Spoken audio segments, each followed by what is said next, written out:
બિનઉપયોગી અથવા તો eco friendly packaging તરીકે ઉપયોગમાં લેવાતા જૂટ જેવા મટીરિયલમાંથી તમે મહત્તમ આજના ફેશનના યુગ પ્રમાણે માત્ર બેગ બનતી હોય એવું જ જોયું હશે. પરંતુ આદિવાસી વિસ્તારની મહિલાઓ જાણે વેસ્ટમાંથી બેસ્ટ બનાવવાનો પ્રયત્ન કરી રહી છે. જોકે તેને અપાયેલા મોડર્ન ટચને કારણે ખાસ કરીને મહિલાઓ જૂટમાંથી બનાવવામાં આવેલી વિવિધ ચીજ વસ્તુઓ તરફ આકર્ષાઈ રહી છે.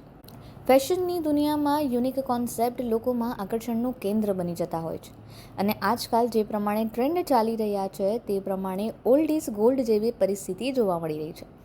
એક સમયે જૂટ જેવા મટીરિયલમાંથી માત્ર પેકેજિંગનું કામ થતું હતું. તેને બદલે હવે યુનિક આસન, અરીસા અને ડાઇનિંગ ટેબલની મેટ જોવા મળી રહી છે, જે હાલ મહિલાઓમાં આકર્ષણનું કેન્દ્ર બન્યા છે. સુરતના અડાજણ વિસ્તારમાં યોજાયેલા સરસ મેળામાં ચલથાણ વિસ્તારના સખી મંડળ દ્વારા જૂટ અને મેક્રમમાંથી બનાવવામાં આવેલી વિવિધ ચીજ વસ્તુઓ લોકોમાં કુતૂહલ સર્જી રહી છે. આ મહિલાઓ પોતાની સૂઝબૂઝ થકી નવી નવી પ્રોડક્ટ બનાવી તેમાંથી રોજગારી મેળવી રહી છે. મારું નામ રાઠોડ જ્યોતિ છે. અમારું ગામનું નામ ચલથાણ, પલસાણા તાલુકો અને સુરત જિલ્લો. અમારા સખી મંડળનું નામ કોમલ સખી મંડળ છે. અમે 2019માં જીએલપીસી મિશન મંગલમ દ્વારા સખી મંડળમાં જોડાયા હતા. અમારા અહીંયા પલસાણા કચેરીમાંથી અમને પીએલએમ બેને જાણ કરી હતી કે આ રીતના તમે સખી મંડળ ચાલુ કરો અને તમને આ બધી આર્ટ આવડે છે તો તમે એમાં કરશો તો સારું થશે, તમારો ઇન્કમ સારી થશે. એક છોકરી એક છોકરો છે. છોકરીને બીસીએ કરાયું, લેબ ટેકનિશિયનનું કરાયું, એમના હમણાં મેરેજ કર્યા અને છોકરાએ એમબીબીએસ કરાવ્યું. છોકરાને 12 રશિયામાં એ ક્લિયર કરીને હવે આવી ગયો છે. પ્રોડક્ટ છે 20 રૂપિયાથી શરૂ થાય, તે છે મારી 2000 ઉપર સુધી જાય. પાર્લર, સીવરકામ કરવાની સાથે સાથે આ મહિલાઓ જૂટમાંથી વિવિધ ચીજ વસ્તુઓ જેમ કે મિરર, આસન, ડોરમેટ, ડાઇનિંગ ટેબલના મેટ ખૂબ જ અનોખી રીતે તૈયાર કરી રહ્યા છે, જેથી પહેલી નજરે જોતાં જ તે લોકોને પસંદ આવી રહ્યા છે. એટલું જ નહીં, આ મહિલાઓ દ્વારા મેક્રમ મટીરિયલમાંથી પર્સ અને કૃષ્ણ ઝૂલા પણ બનાવવામાં આવી રહ્યા છે, જે પણ ખૂબ જ યુનિક છે.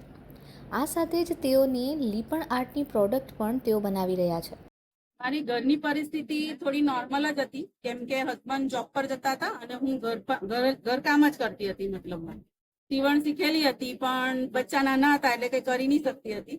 પણ પછી વિચાર કર્યો અમે અને અમારા હસબન્ડે કે આપણે 12 સુધી તો ભણ્યા છે, પણ આપણા છોકરાઓને આગળ ભણાવવું છે, એ લોકોનું ભવિષ્ય કરવું છે. તો બેકગ્રાઉન્ડ અમારું કઈ નહીં હતું, ના અમારી કોઈ એક્સ્ટ્રા કોઈ ખેતીવાડી કે એવું કઈ જ નહીં.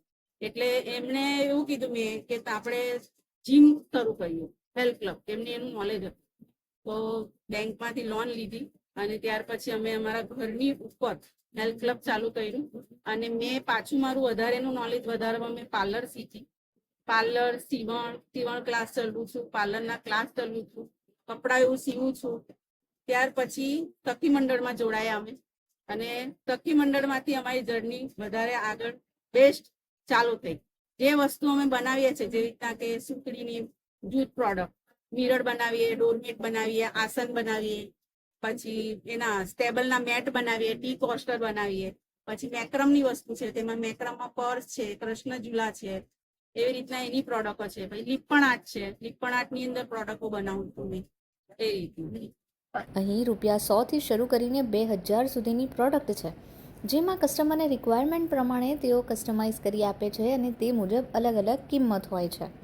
સખી મંડળમાં જોડાવાને કારણે જ્યોતિબેન રાઠોડે માત્ર તેમના દીકરા દીકરીને ભણાવ્યા જ નથી, પરંતુ તેમને પગભર પણ કર્યા છે.